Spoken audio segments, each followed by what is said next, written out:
कडे स्वातंत्र्यवीर सावरकरांना भारतरत्न देण्याची पुन्हा मागणी होतीये।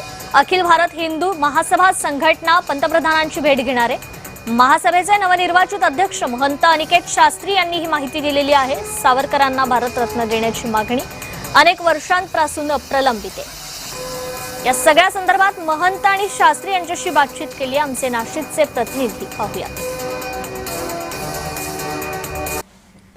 मागच्या अनेक वर्षांपासून स्वातंत्र्यवीर सावरकर यांना भारतरत्न द्या अशा पद्धतीची मागणी जे होताना आपल्याला बघायला मिळतोय, पण अद्याप या सगळ्या संदर्भात सरकारकडनं काही भूमिका हे घेण्यात आलेली नाहीये। आपल्या सोबत महंत आहेत अनिकेत शास्त्री आणि त्यांची नुकतीच या संघटनेचं राष्ट्रीय अध्यक्षपदी हे निवड झालेली आहे।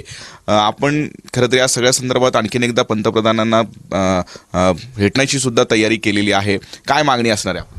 स्वातंत्र्यवीर विनायक दामोदर सावरकर हे हिंदू हृदय सम्राट, आमच्या सर्वांचे हृदयातले जनमानस, त्याचबरोबर आमच्या सर्वांचे गुरुतुल्य आणि प्रेरणाशक्ती असं व्यक्तिमत्व, आणि आमचेच नव्हे तर संपूर्ण हिंदुस्थानाचे जेवढे हिंदू आहे त्या सर्वांचे ते प्रेरणास्रोत आहे। आणि अशा या महान व्यक्तीला मरणोत्तर भारतरत्न पुरस्कार मिळाला पाहिजे हा आमच्या सर्वांचा जनमानस आहे।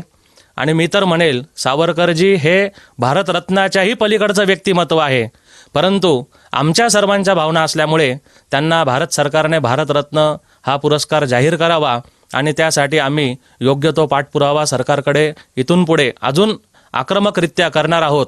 किरण गोटू, जय महाराष्ट्र न्यूज, नाशिक।